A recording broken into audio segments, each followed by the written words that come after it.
Assalamu alaikum everyone, and welcome back to exam practice 5. Now this one was recorded before, but then it was without sounds. Somehow the accidents does happen. Accidents do happen. Wow, my grammar. Anyways, it doesn't matter. I'm a maths teacher, so they had English. Who gives a dude, right? Anyways, so in this video we're going to do variation and some parts of statistics, the very basic parts only. Variation first. Variation, for example, I vary my results in report card vary directly to the performance I do in class or the exams. Okay, something like that. So your results are not fake. It's all because of your performances, like your attitudes, or how many exercises you do during the classworks, or even your exams, first term exam, UT, final term exam, like those. So everything is connected. That's what we call variation. As for the maths DSC, the variation, we have 4 different types. The first one is direct variation. The second one is indirect, or some books will call it inverse variation. And the next, joint variation. And the last one, the partial variation. Partial variation is the most common one because it can be combining all the previous 3. And that is most common because there are a lot of steps. But usually there's no step mark, just 3 marks, and then you have to find the equation.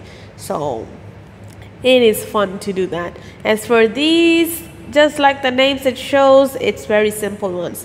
For example, direct variation. This here means y varies. Now originally what it was is y varies, we use this symbol directly as x. But then since we need to do calculation, so we can't have these kinds of symbols. So we replace it by equals to k. K refers to a constant, like how it is affected, how is x affected by y, or how y is affected by x. Because as y varies as x, so y is affected according to x. And then inverse, the only difference is that it becomes the denominator. It means it's divided. If it's directly, you just write next to it. And if it's inverse, you write it down.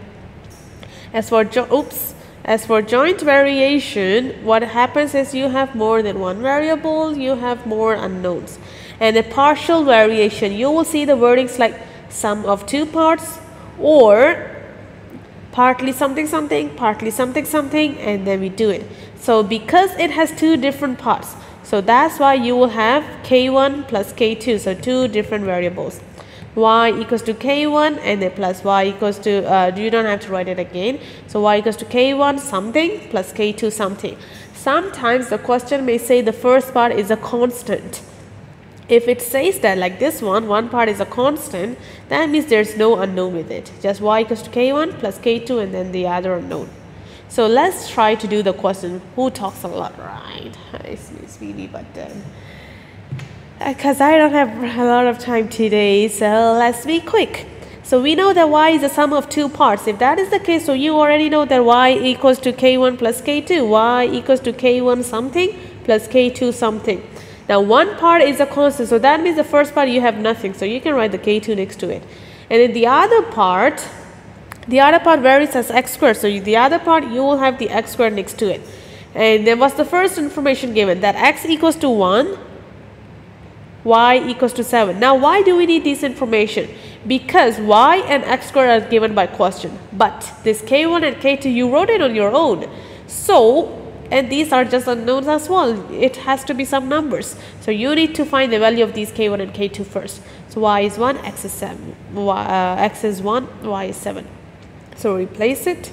k1 plus k2, x is 1, so 1 square is still 1, nothing to be done here. That's what you call it, first equation. And then how about the second one? Now for this topic, you need calculator actually, because the calculator that I have might not have the program. I do have it, thank God. And the next information that I have, x is 2. Y is 13, so replaces y is 13, k1 plus k2, and then x is 2 square. That's your second equation. Now that you have 2 equations, what do you think of? Simultaneous program, because there are two equations, two unknowns, you can do that. Or even if you don't have calculator, you can do the first equation minus the second equation. You will find K2 first and then substitute back, find K1. So I'll just use the program, of course. So you use your program. Most of you are probably having it in program 1. So this is the program, this is the formula. We do the program now. Program 1. And then what was it? So we put the unknown side first. So 1 square is still 1, or you could directly put 1 square, it's also okay. So unknown side first, 1 square, and then 7. So let's go back to the camera. 1, execute, 1 square, execute, and then 7, no square, execute. And then second equation, you have 1, 2 square, and then 13. So you will go back, 1, 2 square, and then 13. So you have two answers. This is for the first answer, we call that x. And then you have the second answer as 2. So x is 5 and then y is 2. What does that mean? That means your first unknown is 5 and the second unknown is 2. And we write by solving. And 2. Okay. After writing K1 and K2, rewrite the whole equation. Y equals to 5 plus 2x squared. And let's see what the question needs. The question needs that x is 3 and find y. So we need to find y, but the x is 3. So you just click this thing in calculator. 5 plus 2 times 3 square, which is 23. And your answer will be C, 23. Good. Next.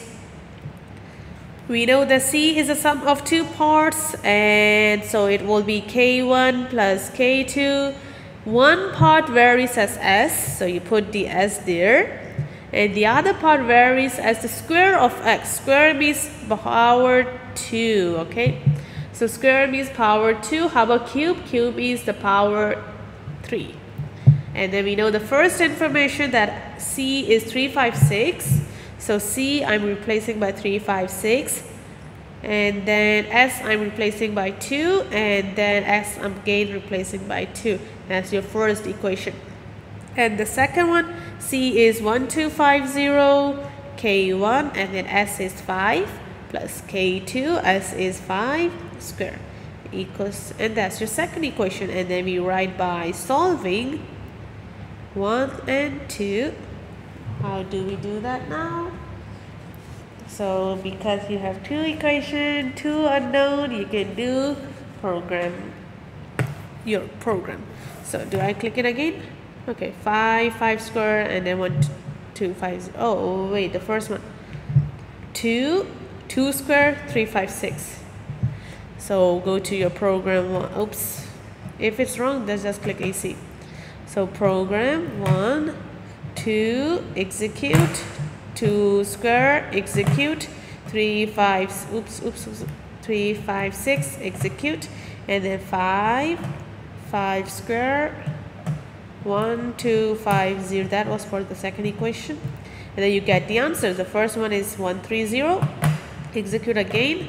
The second one is 24. So K1 is 130. K2 is 24. After finding K1 and K2, rewrite the equation. You get your first mark. So 130S plus 24S squared. Is still part A. And then what do we need? We need to find cost when the perimeter is 6 meters. What is perimeter? Perimeter is S. Oh, so we know that S is 6 and we have to find C. So C equals to 130 and 6 plus 24, 6 squared. So 130 times 6 plus 24 times 6 squared, you get the answer as 1644. But we write cost will be 1644. Now remember to have the dollar sign in the end because that's your final sentence.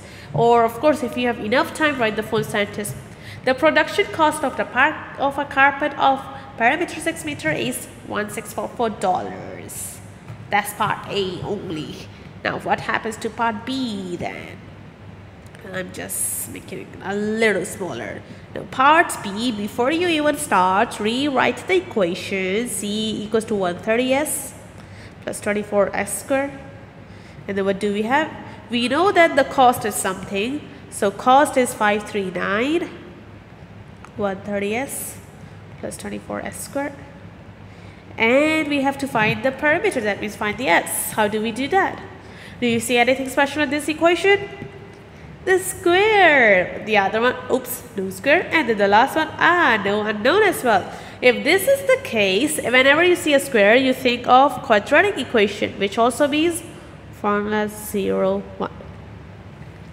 So what does that mean? Hey, did I do something wrong?